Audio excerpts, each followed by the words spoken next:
ধনেহরির জনতার প্রতি কৃতজ্ঞতা। আমিনুল হক লস্কর। সোনাই বিধানসভা কেন্দ্র থেকে জয়ী হয়ে আবেগঘন মুহূর্তে ধনেহরিতে ছুটে গেলেন নবনির্বাচিত বিধায়ক আমিনুল হক লস্কর।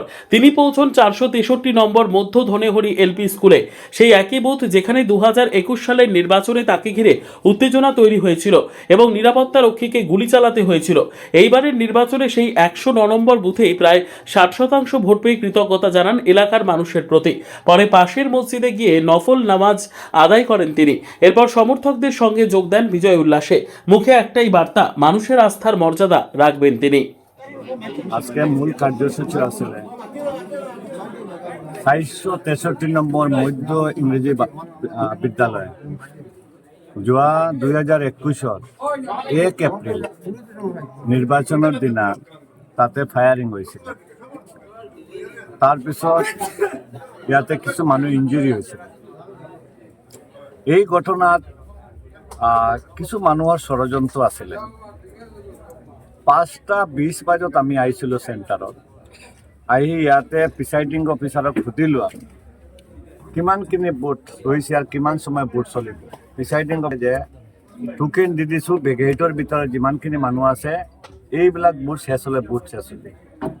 এতিয়া আমি ওলাই আহিছোঁ, ওলাই আহাতে দেখিলোঁ এজন ভোটাৰ আর এজন নিরাপত্তারক্ষী কর্মীর মধ্যে ঝগড়া চলি আছে। তেতিয়া আমি ভাবিলোঁ যে আমি মিডিলম্যান হয়ে এইটো হেক করে দিওঁ। এই হেক করে আহাতে কিছু মানুহৰ মানে ইয়াতে উত্তেজিত হয়ে ডিল পকৰ মাৰি দিলে। ডিল পকৰ এনেকা মাৰিলে যে আমি স্কুলো আশ্ৰয় লাগাব লগা হল। তাৰপিছত এনেকা এটা মুভ হল, স্কুলত আগুন লাগাই দেওয়াৰ, জু লাগাই দেওয়াৰ একটা চেষ্টা হল। তেতিয়া নিৰাপত্তাৰক্ষীয়ে ফায়াৰিং কৰি ফলছ মানে ব্লেংক ফায়াৰ কৰি আমাক ৰক্ষা কৰিলে। তাৰপিছত এডিশ্যনেল ডিজিপি আছিলে, স্পেচিয়েল ডিজিপি হৰবিন্দ সিং আছিলে। হৰবিন্দ সিং চাহাবে আহি আমাক ৰিকভাৰী কৰি লৈছে। তেতিয়া বাই ইলেকশ্যন হৈছিলে ইটোৰ এই কাৰণত। তেতিয়া 88টা ভোট পাইছিলোঁ আমি, 88 ভোট পাইছিলোঁ। আৰু আমাৰ বিপক্ষ কেণ্ডিডেট AIDFৰ প্ৰায় 600 ভোট পাইছিলে। তেতিয়া আমি ভাবিছিলোঁ যে সঁচাকৈ আমি এই এলেকাৰ মানুহৰ ভুল কৰিছোঁ, ইয়াৰ কাৰণে মানুহে আমাৰ ভোট দিয়া নাই। তো এই যে নিৰ্বাচন হ'ল, যে 2026 যে 9 এপ্ৰিল যে নিৰ্বাচন হ'ল, এই নিৰ্বাচনত এই এলেকাত যিমানখিনি প্ৰচাৰ কৰিব লাগে আমি প্ৰচাৰ কৰিব পৰা নাই। আমাৰ আহাতে আমাক বাধা দিছে। ধনেহৰি অঞ্চলৰ ফাৰ্ষ্ট এই স্কুলত এই ঘৰত আহিছিলোঁ আমি। এই ঘৰত এজন মানুহে আলিমুল চৌধুৰী, সেই ৰিক্স আমাক লৈ আহিছিলে। মিটিং কৰি আমি ওলাতে যাওঁতে ডিল মাৰি আমাৰ মানুহ এজনৰ মাথা ফটাই দিয়ে। তেতিয়া জিলাৰ নিৰাপত্তা দায়িত্বত আছে, সিহঁতক কৈছিলে যে আমাৰ ধনেহৰিত যাব নালাগে, ধনেহৰিত আমি অহা নাই। কিন্তু ধনেহৰিৰ এই ভোটৰ ৰিজাল্টৰ পিছত দেখিলোঁ কাষ্টিং ভোটৰ প্ৰায় 80% ভোট আমি ধনেহৰিৰ মানুহৰ ভোটাৰ পাইছোঁ। এতিয়া প্ৰমাণ ইহঁতে ভোটাৰ মধ্যে প্ৰমাণ কৰিছে যে আমি সেইদিনৰ ঘটনাত আমি দায়ী আছিলোঁ।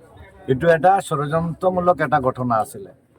এই যে 80% ভোট পাইছিলোঁ আৰু যেটা স্কুলত 463 নম্বৰ স্কুলত যে ভোট পাইছোঁ আমি, এই ভোট পাৱাৰ কাৰণে এই এলেকাৰ মানুহৰ শুক্ৰিয়া আদায় কৰাৰ কাৰণে আমি 2 ৰাকাত নফল নমাজ পঢ়ি সিহঁতৰ মছজিদৰ শুক্ৰিয়া আদায় কৰোঁ যে সঁচাকৈ দেৰিতে হ'লেও আমি জাষ্টিছ পাইছোঁ। মানুহে ভোটৰ মাধ্যমে আমাক জাষ্টিছ দিছে। আজি এই অঞ্চলে এনেকা আতংক সৃষ্টি কৰা হৈছিলে। এজন মানুহে ফ্লেগ লাগালে, আমাৰ যদি কোনোবা মানুহে ফ্লেগ লাগাইছে তাক কাণত ধৰি উৎপোচ কৰাব লগা হৈছে, তাক মানে হুমকি দিয়া হৈছে।